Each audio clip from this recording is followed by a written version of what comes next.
Facebook, Twitter, Instagram, Snapchat. YouTube, Vine, Tinder. Whose media is it? What? Millennials Media. Hello and welcome to Millennials Media, proudly sponsored by foundU Digital. I talk to millennials from Australia and beyond about the media they use and how they use it. Today, we're going to discuss Instagram. Instagram is a popular video and social media app. It's behind Facebook in popularity, but users will experience better engagement on their content. With over 400 million users and 20% of global internet users aged 16 to 64 having an Instagram account, it's worth getting on board. Today, I'm with Kate Nutting, creator of Pretty Dresses in the Laundry and Instagram expert with over 15,000 followers. Kate, lovely to have you on the show for the very first episode. Thank you for having me. No problem. Okay, let's get into it. Can you tell me a bit about Pretty Dresses in the Laundry, why you started, what is it? Pretty Dresses in the Laundry started about 5 years ago. I was 14 and bored and hated the whole idea of blogging. I had no idea, but a friend convinced me to start it, so I started it, and within 3 days I had 500 followers. So obviously I was hooked straight away and I never looked back. Okay, Kate, so what exactly is Pretty Dresses in the Laundry? Like, what do you do? What do you post?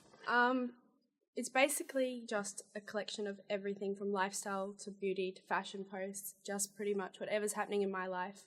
That's what goes up on my blog. Okay, so you got your blog and you also do social media. Yeah. And you're probably most active on Instagram? Yeah, Instagram's probably my biggest tool. You're number one. And compared to your Facebook, what's the difference in followers there?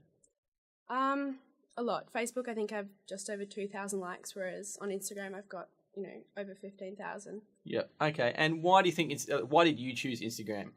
I was very reluctant to choose Instagram to start with, but I started it and I realized what a good tool it was to promote posts and promote yourself. It's just such an interactive community. Yeah, right. Okay. And how often do you post then? And what do you post? I try to post once a day generally, sometimes more, sometimes less. I post a snippet from a post that's gone up on my blog, sometimes a post to promote a brand, or just a general post from what's been happening in my day. Okay, and then on cross promotion and talking about other brands, how does that work? Do you get paid, or do you contact them, or do they contact you, or? Brands entirely contact me now. Maybe in the start I occasionally contacted brands when I was trying to build up connections, but at this point brands contact me and I then promote for them. Most of the posts I do aren't paid, they're product placement, but I do probably like 40-60, so some of the posts I do are paid. Okay, right. And then do you see a result in terms of followers as well and engagement? So if someone mentions you or you mention them, do you see a bit of action in your likes and stuff like that?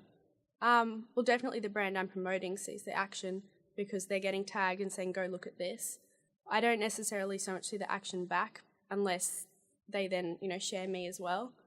So it's probably more rewarding for them, but it allows me to create content that I wouldn't be able to otherwise generate so frequently. Okay. And then talking about posting, is there really a best time to post, or do you have a certain magic moment, or is that kind of a bit overhyped? No, I think it definitely is. I'm very conscious of the fact that I have a really young following, that they're all still in school. So if I post between, 8 and 3, it will not get any engagement.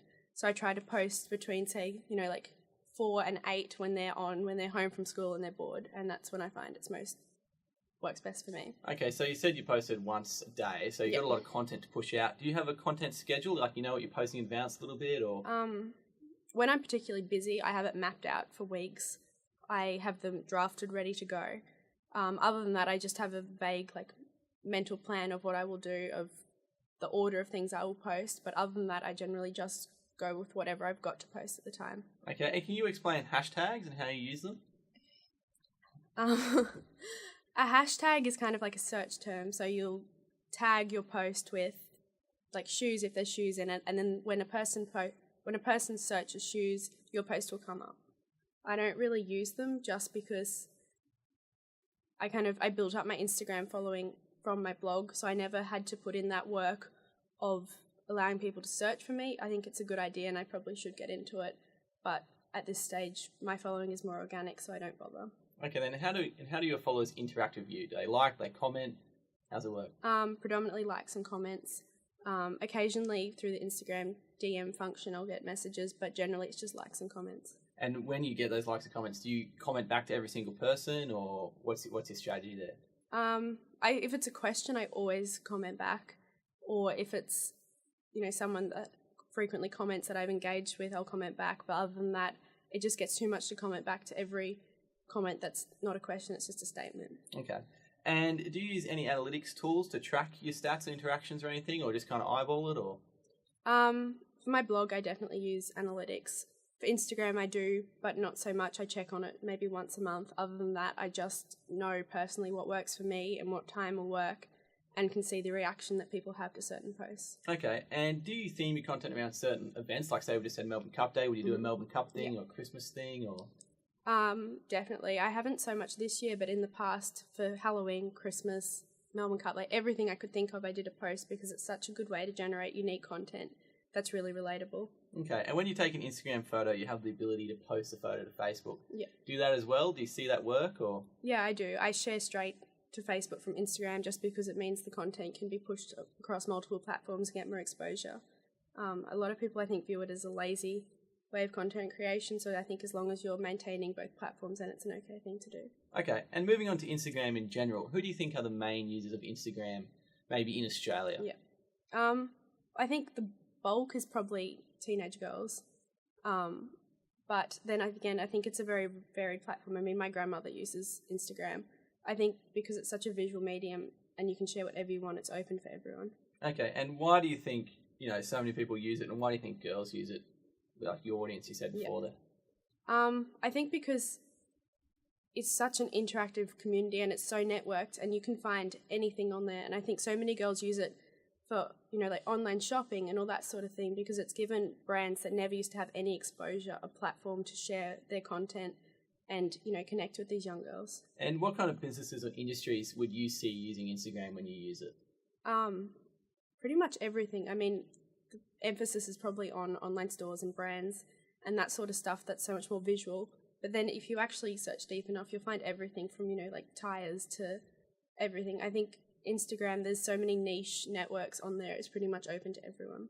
Okay. And what content do you think works best on Instagram? Certain types of photos, or do you use a little bit of video? Do you mix it up? I think photo definitely works so much better than video. I think keeping text to a minimum, because Instagram is something that you just scroll through quickly, and if you have text, it's not going to be received and potentially won't be received well. I think if your photo is bright and clear so that it stands out, because there's so many other photos in there, you need to have it something different and bright. Okay. And how often then, if you're telling someone it's just starting out on Instagram, how often should they post? Once to twice a day. You don't want to overwhelm people, but at the same time you want to have content to make them come back. Okay, and what are your top 3 tips for a great post? Make it bright and colourful. Make it fit in with the theme that your account is following, basically.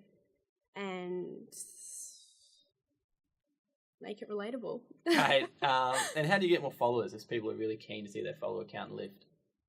I think the biggest thing you can do on Instagram, or really any social media, is just to be interactive. You need to be commenting and liking and talking to other people on the network so that they come back and visit you. If you're just on there posting, talking to yourself, you're not going to see any feedback. But if you're on there engaging, then you will see your followers rise. Lovely, Kate. Anything else you'd like to add?